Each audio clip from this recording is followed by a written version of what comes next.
meron po kami mga tiyuhin, mga nag-a-abroad. Sila po yung mga nagsasawi.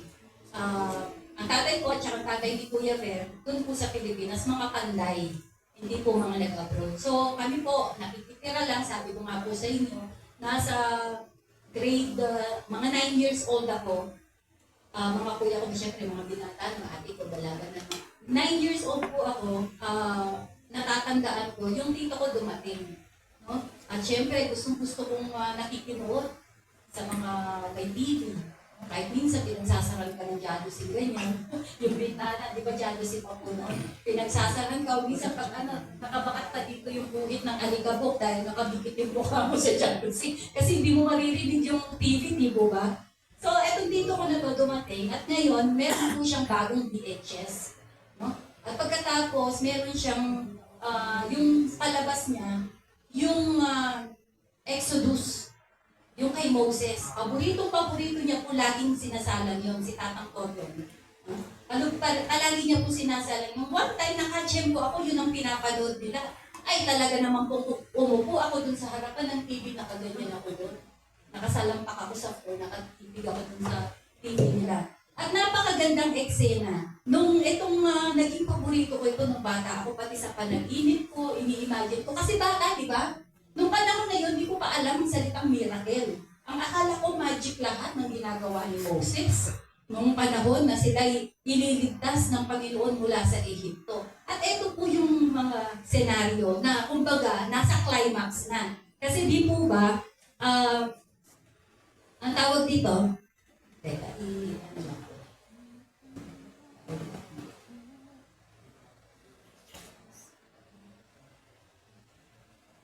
Okay, di po ba may climax tayo, no? Yung climax na dito, eto na, yung pinakahuli na hinahabol na sila ng mga Ehipto. Dun sa labas na, nakalabas na sila eh. So tuwa na kami mga nanonood kasi nakalabas na yung mga Egyptian. Yung Egyptian, yung mga Israelites. Ngayon, nakita mo yung dagat na napakalaki, no? Ala, sabi ko, paano na yan? Tapos, eto na yung mga sundalo ng Pharaoh, ang Pharaoh at ang mga sundalo ng Egypt, nandun na, kumbaga, cornered na sila. Kami mga bata, naku, anong mangyayari? Ang ina-expect namin, anong himala, no? During that time, anong magic na naman ang makikita namin. Excited kami. At ito yung pinakamagandang part na nakita ko. Ayan po si Moses, yung malaking dagat nandun sa harapan niya. At pagkatapos,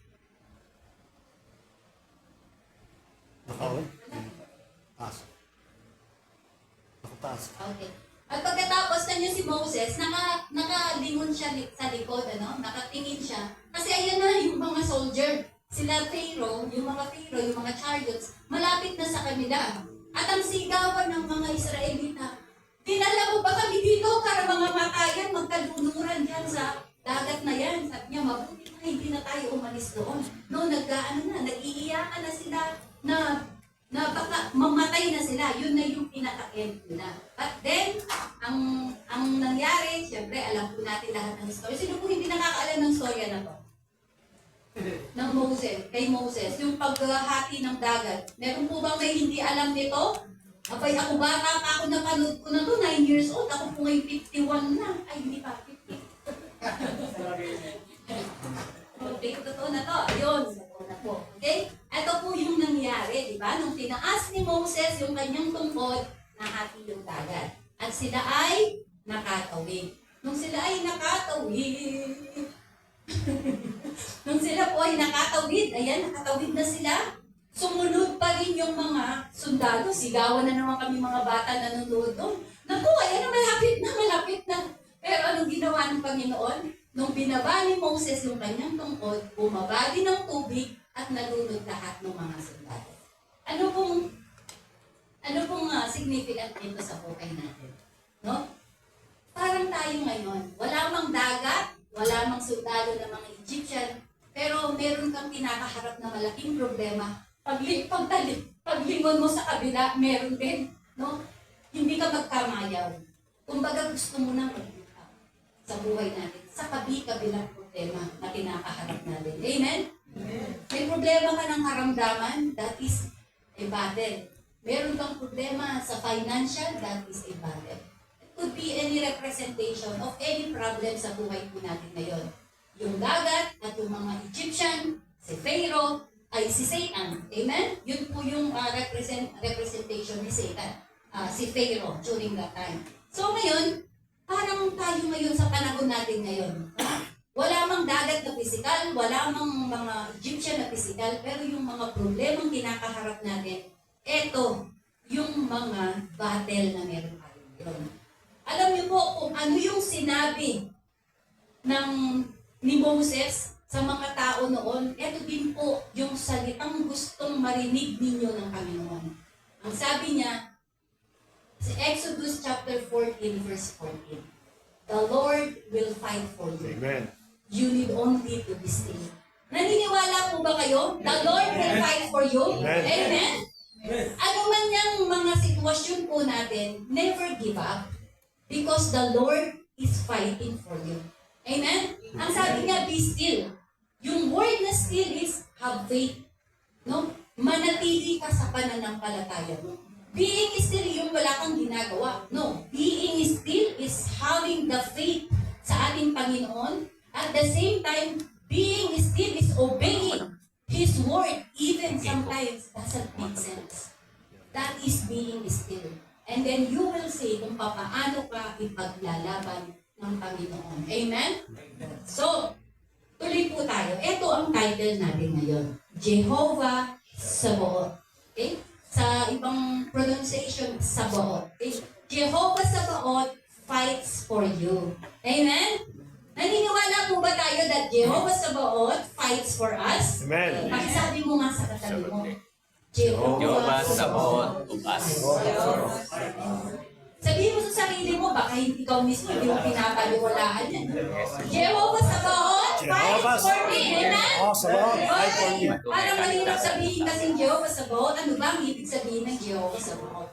Jehovah Sabaoth meaning Lord of Hosts. Lord, of course, yung Jehovah is Lord, God. Amen? Lord is Master, Leader, Head, Commander, Supreme Authority. Okay? At ang host po refers to angelic armies, heavenly beings, or even the armies of Israel. Okay? Emphasizing God's supreme authority over all powers, divine and earthly. So, siya po ang pinaka-Lord of Hosts. Siya ang pinaka-commander. No? Commander-in-chief, chief commander. Siya po yun. Okay? So, ito pong Jehovah Sabaoth na ito, na rinig lang or nakilala lang yung pangalan na to, lumabas lang sa Book of Samuel, sa 1 Samuel chapter 1, verse 3. Okay? Matuto po tayo sa araw nito. Okay? So, pero kahit na itong word na Jehovah Sabaoth, lumabas lang siya sa Book of Samuel, nakita na natin kung paano kumilos ng Panginoon. Yung character niya as Jehovah Sabaoth or as the Lord of Hosts, the Lord who fights for us or for His people, ay nagmamanifest na even bago pa dumating si Samuel. Amen? So, saan po ba? Nabanggit na nga natin sa Exodus, sa panahon na yon, sabi niya, the Lord will fight for you. Napakagandang marinig yun, no? Parang kunyari yung anak mo, ay si Pastor Bernard, kung namamatos yan ng mga bata. Yung mga anak ko sa eskwelahan, inaway, si Ivy ba yun o ikaw? Si Ivy, no? Kinutos po talaga ni Pastor, pasimple. Namamatos po yan pag ang anak niya pinagawin. Imagine mo, ikaw mismo, sasabihan ka, huwag kang mag-alala, ipaglalaban ka ng tatay mo. Amen? How about tayo? Ang Diyos ang siya makikipaglaban sa atin. Hindi lang yun. Ang sabi po sa Deuteronomy, napakaganda. 1 verse 30. The Lord, your God, is going before you. Will fight for you. Wala ka pa dun sa gera eh. Wala ka pa sa laban. Nandun na ang Panginoon. Nauna na siya. At ang pangako niya, He will fight for you. Yun daw pong Egyptian na nakita, yung mga dati mong nakitang mga issues sa buhay mo, na pagdaanan na yan, niligtas ka ng Panginoon dyan. Ang sabi, again, the Lord will deliver you from all that. Amen. Hindi pa yon. Ito pang maganda. No? Sa Deuteronomy chapter 3, verse 22. I took it very personal. Sabi niya, do not be afraid of them. May mga problema tayo, amen? Huwag daw po tayong matatakot. Wala ka ng pera sa bangko? Huwag ka daw matatakot. No? Parang may sa opisina, may lay off. No, huwag ka daw matatakot. Bakit? Sabi niya, the Lord your God Himself. Ang ganda ng word na yun. Himself will fight for you. Siya mismo ang makikipaglaban sa iyo. How good is that? Amen? Napakagandang pangako ng Panginoon. Ito po kasi yung transition ni Moses. Si Moses tapos na yung leadership niya. Ipapasa niya na kay Joshua. Kaya ngayon, ito yung kabilin-bilinan niya. Huwag kang matatakot. O let's say po kami pupunta na ng Pilipinas ni Pastor Bernard at tapos na yung tenure namin dito. Sasabihin namin, Kuya Arnold, huwag kang matatakot. Itaguyod mo ang iglesia. Ate Rona, huwag kang matatakot. Itaguyod ang iglesia. Dahil ang Diyos ay naunan na sa inyo at sasamahan kayo anumang battle na dumating sa iglesia ito, the Lord will fight for you. Amen. Amen? Yan ay message ng Lord sa bawat isa sa atin. Amen. Hallelujah. Okay. So, sabi ko po kanina, nabanggit ang pangalan Jehovah Sabaoth sa Samuel. Okay, sa 1 Samuel. Ang storya po nito, nabanggit ko last dun sa Ebenezer. Meron po isang lalaki, ang pangalan niya ay Elkanah. Meron po siyang asawa na dalawa. Si Penina at saka si Hana. Si Penina may anak. Si Hana wala dahil paod siya. Pero mas mahal po ni Elkanah si Hana. Okay? Si Elkanah ay isang mabuting tao. Righteous sa harapan ng Panginoon. Kaya po, kada taon, pumupunta siya dun sa Shiloh para maghandog, sabi niya, ng offering kay kanino? Sa Lord of Hosts. Okay? Sa kanya po siya nagbibigay ng handog sa Lord of Hosts. At pagkatapos, nung naghahandog siyang ganyan, habang naghahandog, doble po ang hinahandog niya para sa portion ni Hana. Para siguro, prayer din po siguro ni Elkanah na mabuntis yung asawa niya. Kasi lungkot na lungkot, si Hana gusto niyang magkaroon ng anak. Okay? Ang nangyari, itong si Penina, palagi niyang binubwisit itong si Hana. Palagi niyang, kinukot siya. Minamak niya. Ay, baog. Baog. Walang anak. Baog. Ganun po. Ganun ang ginagawa niya. Sakit na sakit ang puso ni Hana dahil wala naman siyang magawa. Di siya makalaban. Kasi totoo. Wala talaga siyang anak at baog talaga siya. Alam niyo kung ginawa niya? Nagpunta siya sa templo at doon siya nanalangin ng taus puso. At ito ang panalangin niya sa verse 11. And she vowed a vow and said, O Lord of hosts. Kanino niya in-address? Lord of hosts. If you will incline, look on the affliction of your servant, and remember me, not forget your servant, but will give to your servant a son, when I will give him to the Lord all the days of his life, and no razor shall touch his head. Palagay niyo po ba, kaya binigyan ng Panginoon si Hana ng anak dahil ipinangako niya sa Panginoon? Palagay niyo po ba? Because siya, in-address niya ang Panginoon as the Lord of Hosts. Ang sabi niya, may affliction siya. Merong nangaapi sa akin. Merong nangungutya sa akin. Merong hinihiya ako, Panginoon. Ikaw ang Diyos. No? Alin? Na nakikipaglaban para sa akin. Ikaw ang Lord of Hosts. Ikaw ang Lord of Hosts ko. Ang sinabi niya, in-address niya yung problema niya sa Panginoon. Parang sinasabi niya, ikaw ang magiging tagapagtanggol ko. Ipagtanggol mo ako. Ikaw ang Diyos ko. At ang nangyari, sinipingan siya ni Elkanah at nabuntis siya, nagkaroon siya ng anak, at ito po ay si Samuel. Amen? Napakagandang karakter natin kapag merong umaaway sa atin. Amen? O yung mga nasa trabaho, di ba? Inaaway tayo kasi tayo hindi mga ibang lahi o kaya hindi tayo masyadong pinibigyan ng pabor dahil tayo mga Pilipino. O, ang prayer, address natin kay Jehovah Sabaoth. At ang Panginoon ang siyang magtatanggol sa atin. Amen? Amen. So, ang Lord of Hosts, hindi lang po siya nag-i-intervene dun sa mga bagay na katulad ng dagat at mga gera, na mga chariot, na malalaking mga laban na yan. Hindi lang po. Imagine nyo, ito yung problema niya. Kinukutsa lang siya.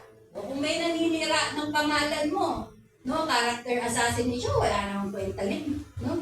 Ngayon yung si pastor na yan, kunyari lang yan na pastor.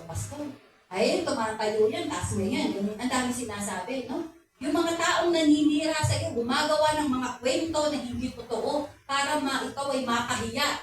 Ay, napakadali pala ng solusyon. Go to your room, pray to the Lord of Hosts. Amen? Kasi binibigyan mo siya ng authority na mangyelam sa affairs mo. Mangyelam sa kung anong sitwasyon meron. Amen? So, dapat ganun ang gawin natin. So, ang ganda. Amen? So, maliit ng problema, gusto ng Panginoon, mangyelam siya. Kaya bigyan mo siya ng karapatan, mangyelam sa'yo. Sige Lord, pakialaman mo. Sige Lord, ipaglaban mo ako. Eh kaso ang nangyayari, kayo yung nag-e-exert ng maraming effort. Hanggang bandang huli, naubos ang lakas mo, ikaw na umatras. Ikaw ang talunan. Amen? Okay. Ito po ang maganda. So kung ganun pala, ang Panginoon sa maliit na problema, no? Sa malaking problema, nandoon siya palagi, handang makipaglaban para sa iyo. Handa ka niyang ipagtanggol. Handa ka niyang ibigay ng justice. No? Ano dapat ang natin gawin? Kung ganun pala, kung may experience tayo ngayon, currently, meron tayong ganyang sitwasyon, anong gagawin natin? Or kung wala man tayong ganyang sitwasyon ngayon, in the future, ito po dapat ang i-apply natin. Sabi niya, how to experience God's intervention to fight for you to win the battle. Ano dapat daw po, no? Paano natin may experience? Yung pagsama ng Panginoon, yung paglaban ng Panginoon para sa atin.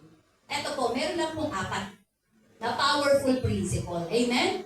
Ito po 4. Ready na po ba? Sa 4? Amen. Hallelujah. Number 1, acknowledge that Jehovah Sabaoth is fighting for you. Okay? Yun ang ginawa, di ba, ng nanay ni Samuel. At syempre, dahil siya anak, na ituturo ng magulang sa kanyang mga anak. Kaya po si Samuel, nung siya ay mag-take na ng leadership, kasi sila po ay captured, di ba, ng Philistine, hanggang siya'y tumanda. Nung sabi niya, nasa tamang gulang na siya, at siya'y nag-step up para maging leader ng Israel, doon nag-umpisa lahat ng victory. Bakit? Kasi ina-acknowledge niya yung ina-acknowledge ng nanay at tatay niya na si Jehovah Sabaoth ang siyang nakikipaglaban para sa kanila.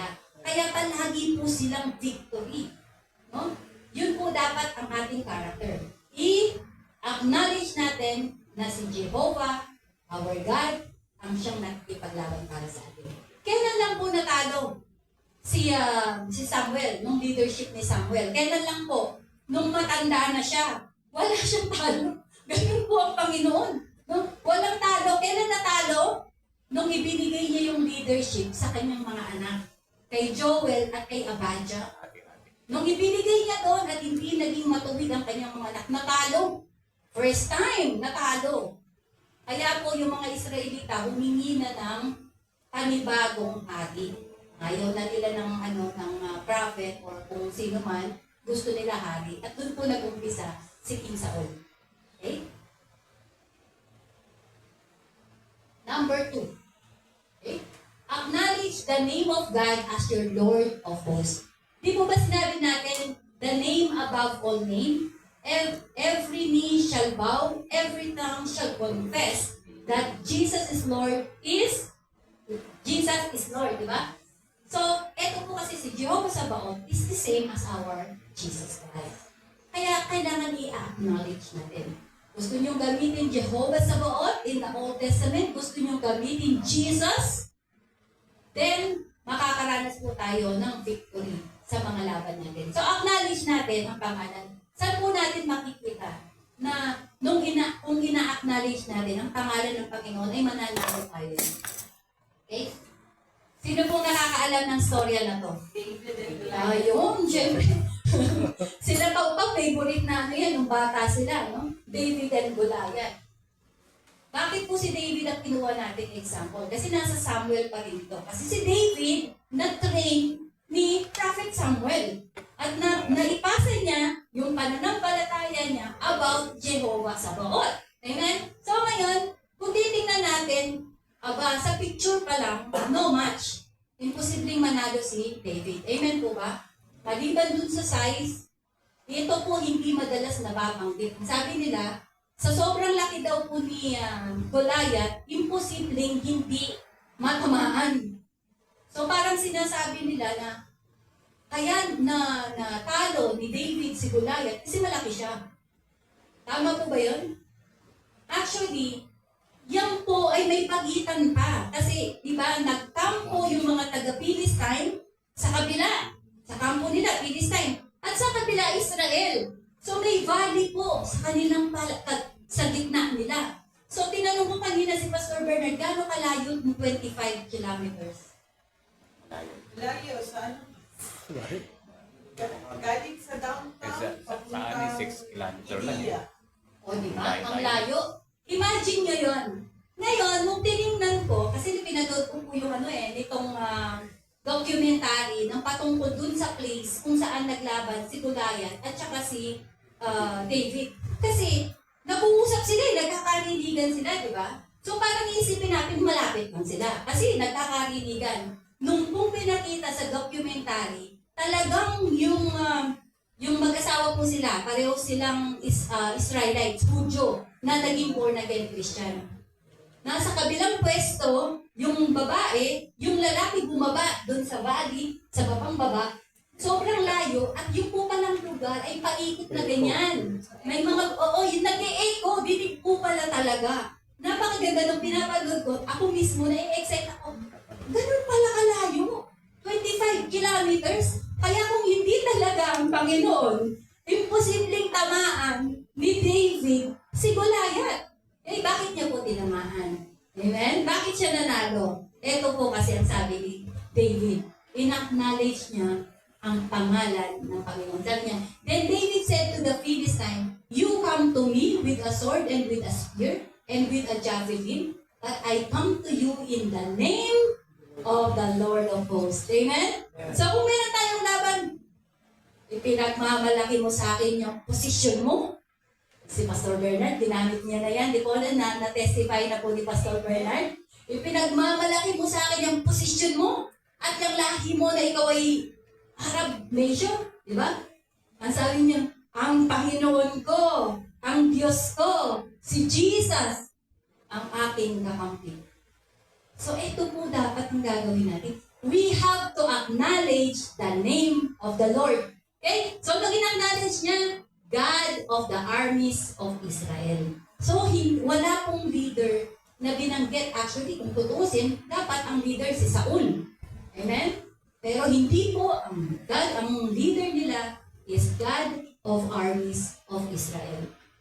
Okay? Then, this day the Lord will deliver you. Talagang pinraphesy. Kailangan nagde-declare tayo. Ngayong araw na ito, ipaprophesy na natin, no?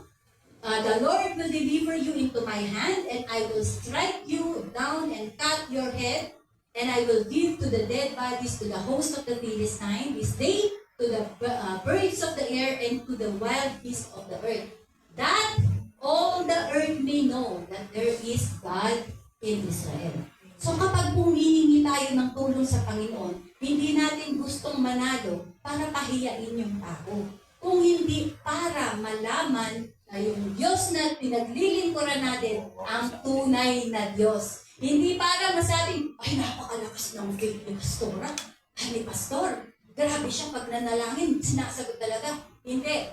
We are proclaiming, kaya sinagot, para ang Panginoon ang siyang mag-glorify. Amen? Amen. Amen? Sa lahat ng battle natin, kaya tayo mananagumpay because the Lord should be glorified. Amen? Okay, at pagkatapos, sa 47, and all this assembly may know that the Lord saves not with sword and spear, for the battle is the Lord. Imagine, sling lang ang hawak niya. So, wag mong ipagmalaki sa akin yung posisyon mo. Amen? Wag mong ipagmalaki sa akin yung kayamanan mo. Huwag mong ipagmalaki sa akin kung anong meron ka. Sapagkat ang makikipaglaban sa akin, sabi niya, for the battle is the Lord's. Amen? Kanino yung battle? Kaya huwag kayong nag-exert masyado ng effort.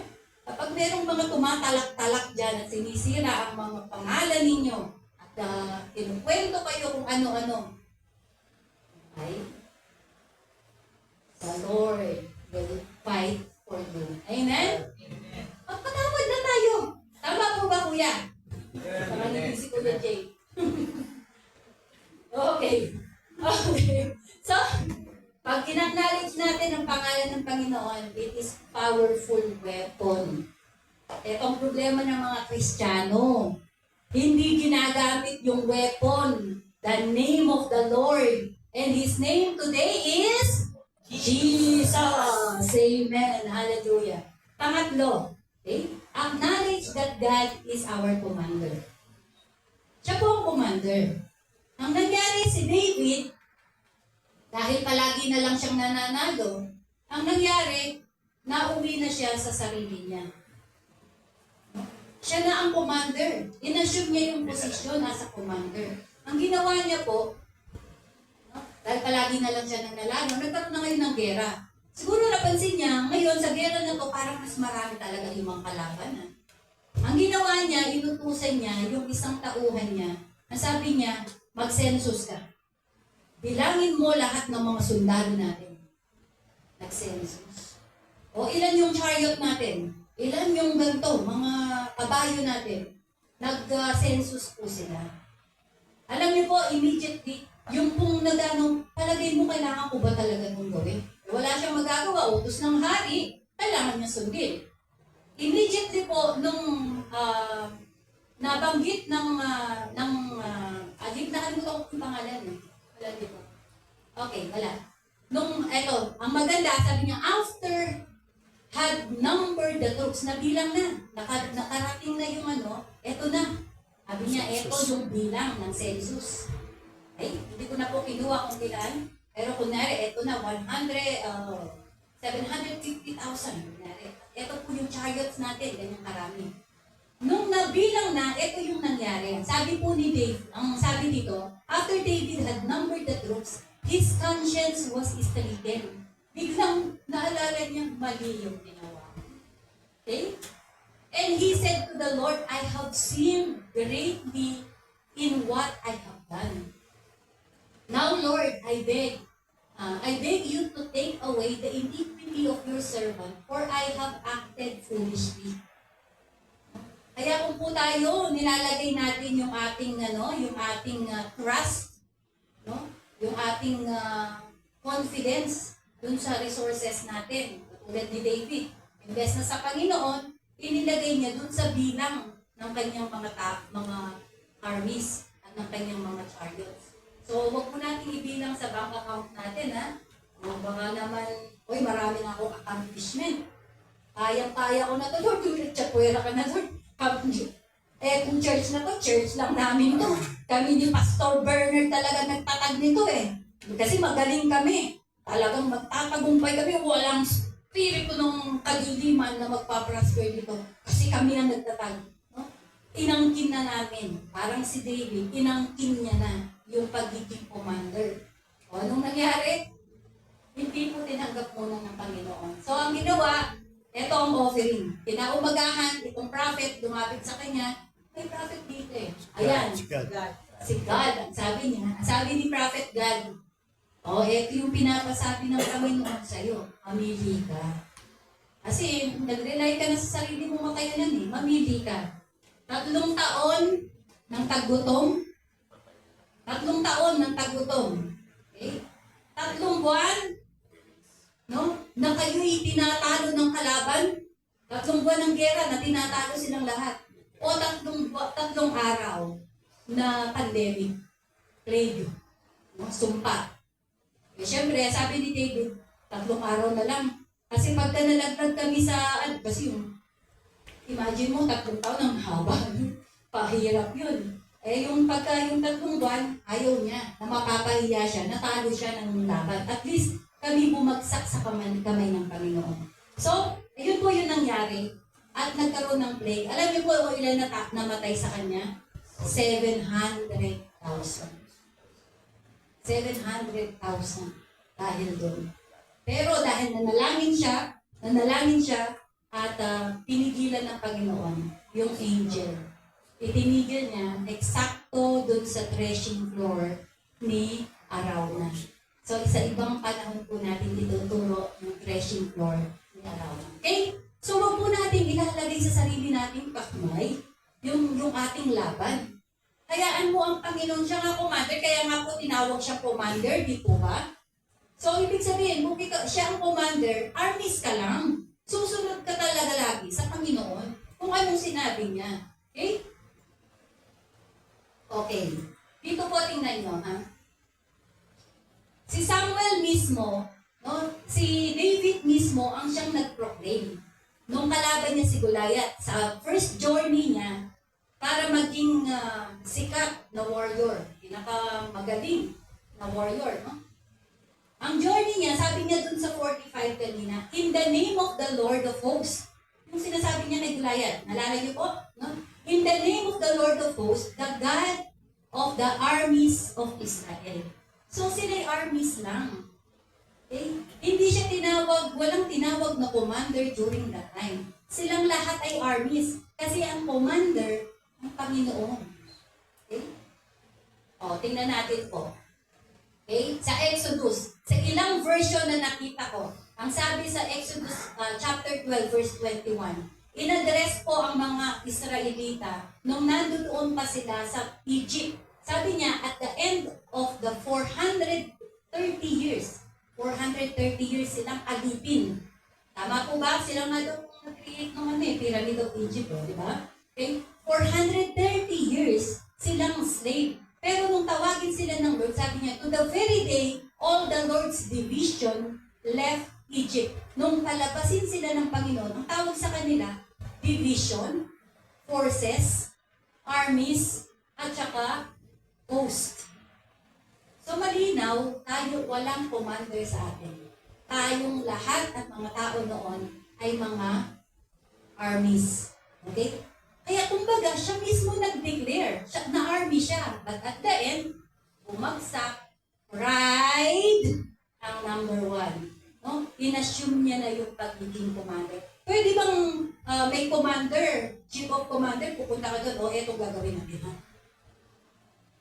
Hindi, di ba? Ang magbibigay ng pinaka-final instruction, Panginoon. At ang sabi ng instruction, not by might, not by power, but by the Spirit of God. Amen? Right.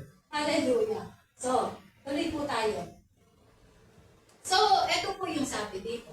When you stop depending on God, you become vulnerable. Kung tumigil ka ng mag-depend sa Panginoon at nagsarili ka, vulnerable ka. Lalo na kay Satanas.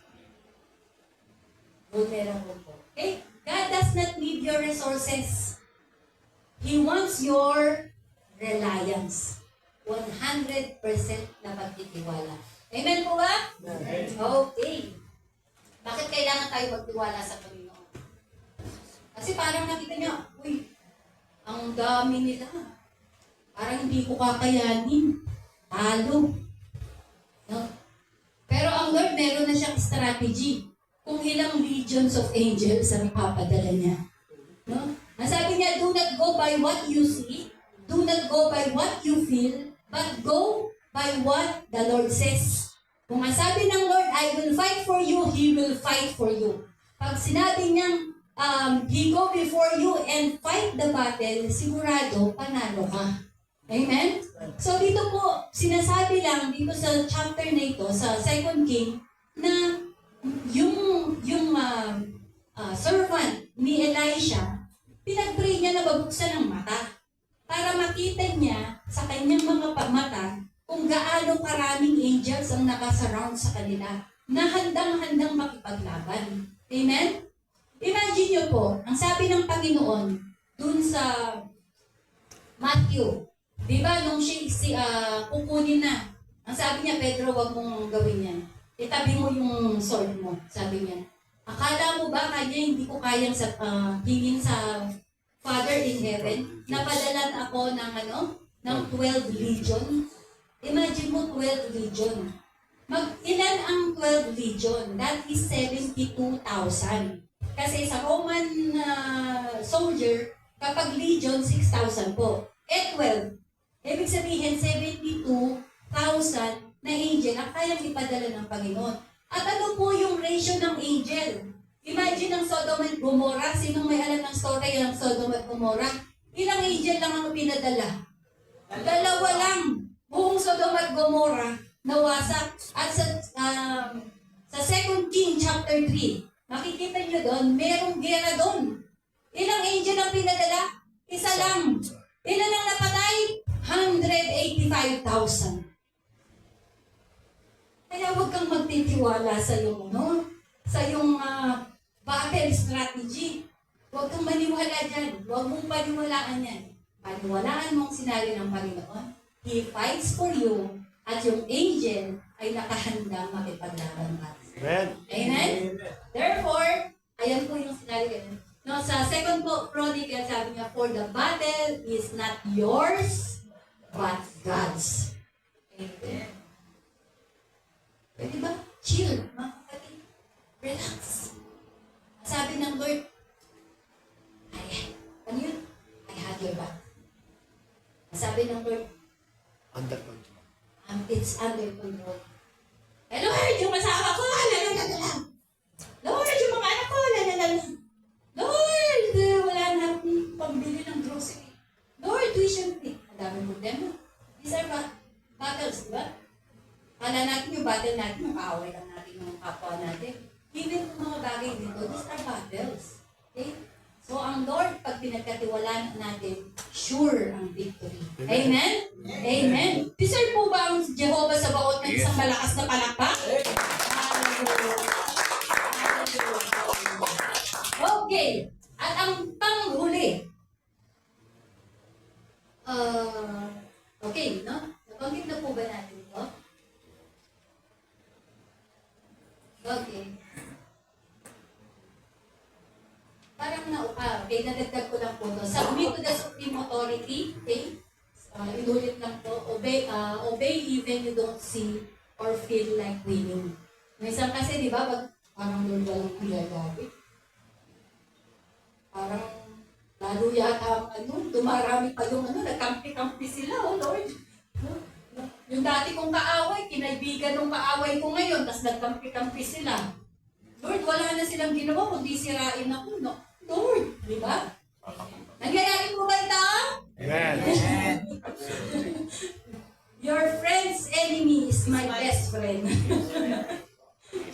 Ganun po talaga. Pero kahit na nakikita mong mas dumadami sila, no? Basta't ginagawa mo ang kalooban ng Panginoon, even it feels like no chance of winning, ang sabi niya, obey Him. Obey the Lord. Trust in the Lord. And number 4, last po na prinsipyo. May natututunan po ba tayo sa mga prinsipyo?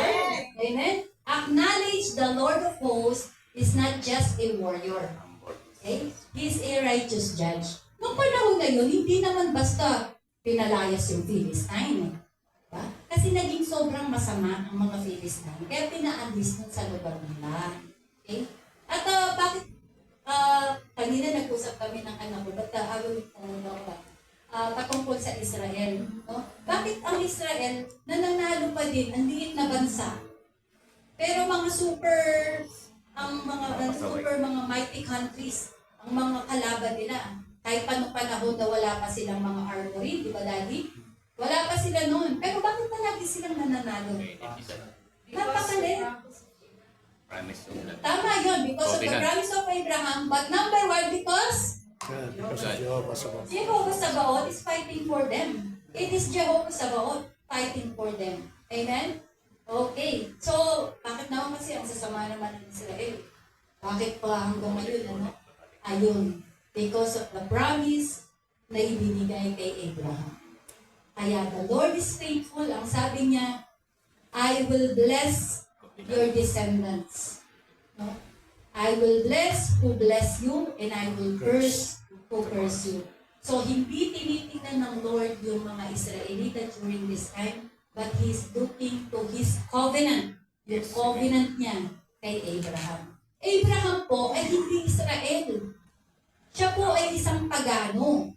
Okay? Nakita siya ng Panginoon na matapat sa Diyos, pero hindi niya nakikilala ang tunay na Diyos. Kinausap siya ng Diyos.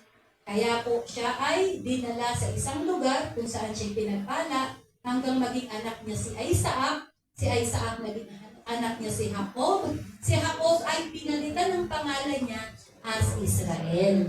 Kaya po may Israel ngayon at yung mga Israelita pinagpapala because of their forefathers. Kaya po magandang mag-invest tayo sa mga anak natin, hindi ng kayamanan. Mag-invest tayo ng pananampalataya sa tunay na Diyos dahil mamanahin yan ng mga magiging anak at lahi natin. Amen? Hallelujah. Okay, the Lord is just, sabi po natin, no? Hindi lang siya basta warrior, just din siya. Ito po. O, sino dito makakaranas dito mga to? Sabi niya sa James 5:4, look, the wages you withheld from the workman who mowed your field are crying out against you. The cries of the harvesters have reached the ears of the Lord of hosts. So nakarating. Yung iyak ng pera mismo, yung sahod mo, umiiyak pala. Sa oras na ito, umiiyak na hindi mo pa tinatanggap. Dagdagan mo pa ng pag-iyak mo sa Panginoon. At ang pagsigaw mo na Lord of Hosts, Jehovah Sabaoth, Jesus, fight for my affliction. Amen? Di ba affliction yan? Inaapi ka ng amo mo, inapi ka ng mga kung sino mang pinagtrabahoan mo na hindi na ibigay yung karapat-dapat sa iyo. Ang sabi niya, the Lord of Hosts have reached yung iyak, yung pera, yung iyak mo nakarating, and He is doing. It seems, ang tagal. Trust it, it will come. Amen. Amen? Trust it, it will come. Hallelujah! Because He hears the cries of the oppressed, and He will fight against injustice. Hindi niya hahayaan na yung injustice ay maghari, lalo na sa kanyang mga anak. Anak po ba tayo? Amen. Amen. Okay. Pagkatapos, you may be unheard. Parang, hindi naman ako naririnig. Ang amo. Sinabi ko na nga, walang kuryente, pawis na pawis ako dun. No? Nasunog na nga yung aking braso at pinakita ko, walang imig. But the heaven, sabi dito, you are never unheard by heaven.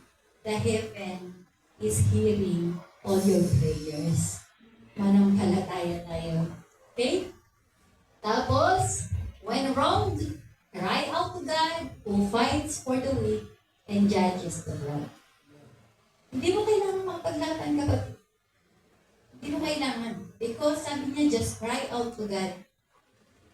Kanina, ang sabi, yung mga tao sa Old Testament, tinawag na armies, tinawag na division, tinawag na forces, tinawag na host. Ibig sabihin, talagang itinalaga sila para makipaglaban. Amen? Pero ang commander nila ang Panginoon. Sa panahon ngayon, hindi ka na tinawag para makipaglaban. Ang sabi sa Romans 8:37, hallelujah! Hallelujah! No! In all these things, we are more than conqueror through Him who loves us. Amen?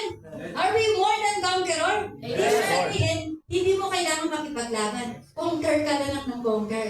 Palagi yan naturo na rin ni Pastor Bernard madalas yan. Conquer ka na lang ng conquer. Why? Because Jesus already won it all. Amen. All your battles is already won at the foot of the cross. Amen. No? Okay. Kaya po, dito, ang sabi niya, if it's possible, Kung pwede, sabi niya, live at peace with everyone. Huwag mong kapag-away kahit kanino. Do not avenge yourself, beloved, but leave room for God's wrath. For it is written, vengeance is mine, I will repay, says the Lord. Hindi ka tinawag makipaglaban. Because you are more than conqueror. Hintayin mo lang because the Lord is the one who's fighting for you. Amen. I-claim mo na lang yung victory na gagawin niya at ginawa na niya sa'yo 2024 years ago. 25 na pala ngayon. 2025 years ago. Ang sabi niya, vengeance is mine. Oh. Diba? Ang Diyos ang siyang makikipaglaban sa atin. Amen? Ayaw niyo nun? Ayaw niyo na ang Diyos makapaglaban sa inyo? Hallelujah. Kaya hindi niya papayagan na yun ang aapi sa iyo, yung hindi napapasahod sa iyo, na ay hindi magbayad. I will repay, sabi ng Panginoon, paparusahan niya yan. Parang yung iba sabi niya, Lord, parang pinapanalangin ko, of course, we are praying na ipuin yung tao. Anyway, ang Lord may sarili kaparaanan. His ways are higher than your ways. His thoughts are higher than His thoughts. No? Kaya po, relax kapatid. Sabi ng Panginoon, I got your back. Diba? Sarap na upo nyo yan. No? Matindi pa yung Diyos na sinasandalan nyo kesa sa mga upuan niya. Amen. Ilan na ba yung nabasag ni Kuya dyan? Mahina yan. Pero pag ang ano nyo sa Panginoon, matindi, matibay. Amen? Hallelujah. Okay, next po. Sabi sa Timothy, ano lang dapat ang ating Fight. Ito lang ang sabi ng Lord na dapat yung pinaglalaban. Fight the good fight of faith. Yun lang. Manatili ka sa pananampalataya mo. Kaya nga si Satan yan ang kinukuha niya eh. Yung pananampalataya mo, pag nakuha niya na yung pananampalataya mo, talunan ka na. Kasi kapag may pananampalataya ka sa Panginoon, ang Panginoon na ang bahala, siya na ang kikilos, siya na ang makikipaglaban. Paniwalaan mo yan, kapatid. At makikita mo yung resulta sa buhay po ng bawat isa. Na-experience namin ni Pastor yan. No? Talaga naman, gusto kaming palayasin sa mga trabaho namin. But at the end, yung mga taong yun ang nawala dun sa mga department. But when the Lord has opened another door of opportunity, of blessing, greener pasture, gagawa din siya ng kaparaanan, ikaw ay matanggal sa kumpanya niya. Huwag kang malulungkot pag natanggal ka sa kumpanya niya yan. Because the Lord has prepared a greener pasture. Amen? Hallelujah. Ay, tapos na. Tapos na. Amen. Hallelujah. May natutunan po ba tayo? Hallelujah. Isang malakas na palakpak sa ating Diyos.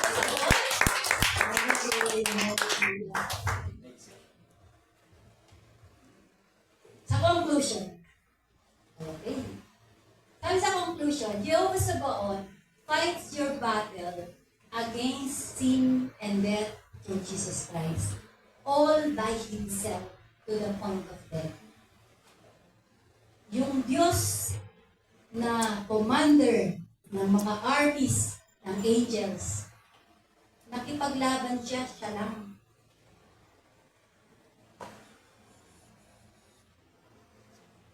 Ito yung battle na kailanman hindi natin kayang panalunan. The battle of sin and death. Kaya nga ang sabi, kahit yung 10 utos, wala kasing makakatupad nun. Anong ginawa niya? Siya ang dumating dito sa lupa para ma-fulfill niya yung 10 commandments para sa iyo. Hindi pa rin sapat. Dahil tayo'y makasalanan. At tayo dapat ay magkaroon ng kamatayan. Ito yung battle na talagang kinakaharap ng bawat tao na hindi nila napapansin. Kasi they are so focused with physical battle, earthly battle. Ito yung spiritual battle na dapat talagang binibigyan natin ng diin, ng focus, ng concern. At kahit lahat na ng effort mo, ay hindi ka maililigtas. Maski yung mga legions of armies na yan. Only Jesus Christ can give you victory over sin and death. Hallelujah! Only Jesus Christ can give you the victory over sin and death. No? Kaya sabi niya, mag-isa niyang inaharap. Sabi niya, akala mo ba hindi ko kaya na sabihin sa Ama magpadala ng legions of angels? Hindi niya inalaw na may manghelam na anghel sapagkat gusto niya siya mismo ang makipaglaban para sa iyo. Same ang sinabi niya dun sa Old Testament, it is the Lord Himself who will fight for you. Himself, Jesus Himself, fight for you to be set free sa battle mo sa kasalanan at sa kamatayan. Hallelujah! Hallelujah! Deserve ba ang Panginoon na palakpakan? Hindi na tayo panalo sa kaban nito. Hallelujah! Okay, and next, He fights for you when you can. Katulad nung nangyari sa Exodus chapter 14. Wala nang result. Punta ka sa harapan, dagat. Punta ka sa likod, mga sundalo. Wala, nakapaikot. Valley na yan. Dagat na ang kasunod.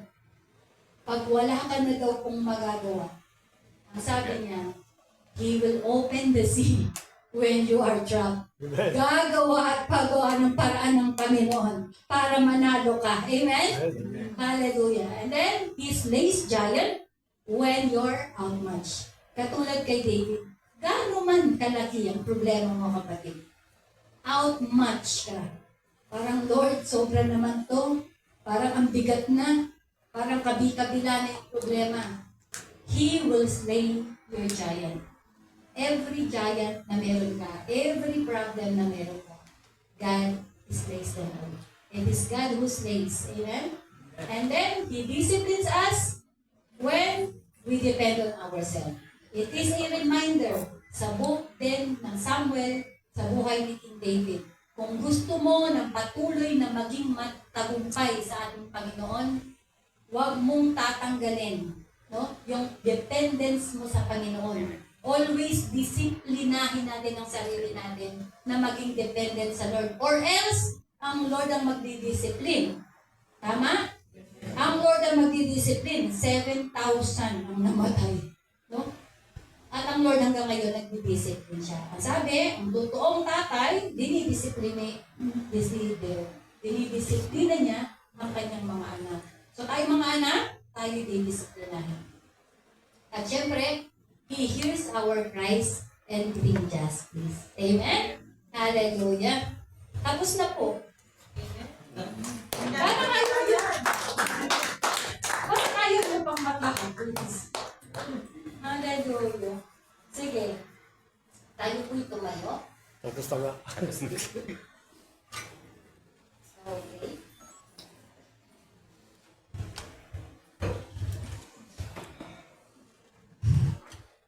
Meron pong tanong ang Lord ngayon sa inyo.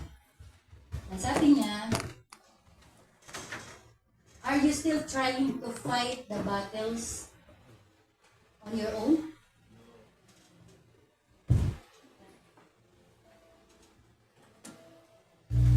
Are you still trusting in yourself more than the Savior? Are you crying for justice and wondering if God hears? Dumarating na po ba tayo sa ganitong sitwasyon na nagtatanong na tayo, Lord, umiiyak ako sa panalangin. Darating pa ba yung sagot sa panalangin ko? Kailan mo ako bibigyan ng justice? Kailan mo ako ipagtatanggol? Kung may mga tanong ka pang ganito, the Lord is asking you today to surrender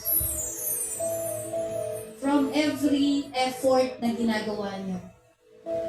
Na huwag magtiwala sa lahat ng mga kung anong merong resources kayo. Lord, meron pa akong lakas eh. Kaya ko pa to, Lord. Yung ginagawa natin lahat ng effort natin, Lord, may lakas pa ako, kaya ko pa. Kaya ko pa naman. Diba? Eto ka ba? Kung ikaw ito, kapatid, the Lord is offering a help. Gusto niyang ipaglaban ka niya. But the thing is, do you trust Him? Do you surrender? Sinusurrender mo na ba sa Kanya yung laban mo? Or ikaw gusto mong makipag-struggle pa? The Lord wants your life to be easy. The Lord wants you to feel happy, contented, and comfortable. So kung ano man yung giant na meron ka, ano man ang Red Sea na nakaharap sa'yo, ano man ang mga armies na humahabol sa'yo, mga armies Egyptian armies na humahabol sa'yo, the Lord is asking you today to surrender. Surrender. Pakitaas po ang kamay ng willing na mag-surrender sa Lord. Kahit anumang problema yan, kapatid. Name it. Katulad nung nangyari kay Hannah, kinukutsa siya. Nangyari kay Goliath, kinukutsa niya ang mga Israelites. Ang nangyari dun sa panahon na ang mga sahod ng mga nasa New Testament ay hindi binibigay, the Lord of hosts fight for them. So kung ano man ngayon ang pinagpapray mo, ang matagal mo nang pinagpapray, the Lord is asking you to surrender. Say it in your heart, Jehovah Sabaoth. Call the name of the Lord. Yes. Because there is power in the name of the Lord. Call Him Jehovah Sabaoth, the Lord of hosts, the God who fights for His armies. Call unto Him. Call Jesus. Because the Lord of hosts is our Jesus. Call Jesus. Surrender unto Jesus. Ilagay po natin sa kamay niya yung laban natin, yung mga affliction natin. And we will start to be joyful in hope, patient in our affliction, knowing that the Lord is fighting for us, and be persistent in prayer. Be persistent in our faith. You can speak to God right now. You know your issues. Baka deepest secret yan na walang nakakaalam. Just leave it all to God. He is listening right now. He is. Hallelujah. Hallelujah. Oh, Jesus. Hallelujah. Hallelujah. Lord, manifest in this place. Let everyone knows that your spirit is within us. Let everyone knows that you are concerned and you wanted to intervene in every affairs of your children. Be it small to the huge battle na meron kami. Pinakamaliit na problema, pinakamalaking problema. Lord, you said, you have won it all. Nanalo ka na sa laban ng sakit kung sino man ang may karamdaman dito. The Lord said, nanalo na ang Panginoong Jesucristo sa laban ng karamdaman at ng mga sakit. The Lord has won it all. The Lord has won even poverty. He became poor for you to become rich. Itong laban ng kahirapan ay tinalo na rin ng ating Panginoong Jesucristo. So claim it that you are already rich in Christ Jesus. Hallelujah! Itong laban ng kasalanan, ng addiction, ng mga vices, in the name of Jesus, you already won it in Jesus' name. Hallelujah! Kung meron ka ang battle. No, ng lahat ng klase ng kasalanan, isipin mo na ito, pinakamaliit hanggang pinakamalaking kasalanan. Lahat yan ay kasalanan sa harapan ng Panginoon. Jesus has won it all. Nanalo na siya sa laban na yan. All you have to do is claim the power of the Lord at ng power ng kanyang blood, ang power ng kanyang cross, because we are more than conqueror and we are victorious in Christ Jesus. Hallelujah! Hallelujah! Lord, indeed, narinig mo po. Hallelujah!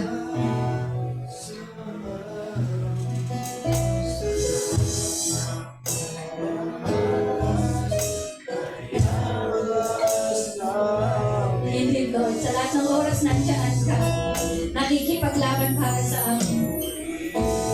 Kaya, Panginoon, pupurihin ka namin sa lahat ng oras ng aming buhay. Dahil ina-acknowledge namin ang kabutihan mo sa bawat buhay namin. Salamat, Panginoon. Hallelujah. Diyos ka na hindi nagkukulang. Diyos ka na hindi nagbabago. Diyos ka na nanatiling tapat. Diyos na makapangyarihan. Tanggapin mo ang pag-uwi namin. Tanggapin mo ang pag-surrender ng iyong mga anak. At ilalagay mo namin ang lahat sa iyong mapagpalang kamay. Fight for us, Jehovah Sabaoth.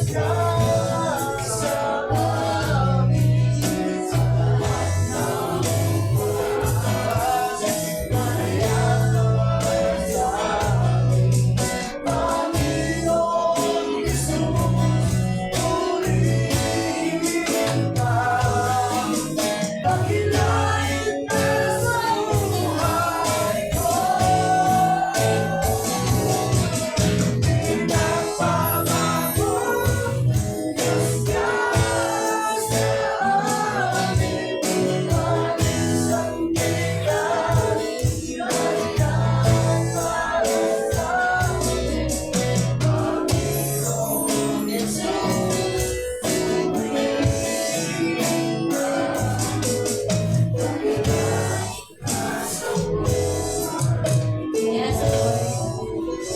Thank you for the assurance, Lord. I know, naramdaman ka, naranasan ka, ang presensya mo ng bawat isa ng tiyera. Alam ko sa kanilang pananalangin, narinig mo ang kanilang makaiyak, narinig mo ang kanilang pagsamo. And I am claiming and I am declaring today sa buhay ng bawat isa sa amin that there is no Red Sea can stop the blessing of the Lord. There is no giant can stop the blessing of the Lord. There is no Jericho wall that can stop the blessing of the Lord. There is no armies of Egypt that can stop the blessing of the Lord. There is no Pharaoh that can stop the blessing of the Lord. There is no Satan, no demonic forces, no demonic powers can prosper His plan sa bawat buhay namin because you have already put to death ang kapangyarihan sa kanan sa bawat buhay namin. We are more than conquerors in Christ Jesus. At ang nakangkin natin is our Jehovah Sabaoth. Let us shout the name of Jesus. Jehovah Sabaoth, Jehovah Sabaoth, Jehovah Sabaoth, Jehovah Sabaoth. Hallelujah! Hallelujah! Lord, you deserve all the praises. Hindi namin nakikita. We will not go back by our senses. We will not go back up by our feelings. We will go by the words spoken in your word that you are fighting for us. That victory is already at hand. Thank you, Lord. Thank you, Lord. Intervene. Manghilam ka sa affairs namin. Lord, receive all the blessing, all the glory, all the adoration, and thanksgiving, Lord, na mumula sa mga puso ng iyong mga lingkod, naniniwala, nananampalataya sa iyo. At ang lahat ay magsabi ng malakas na Amen!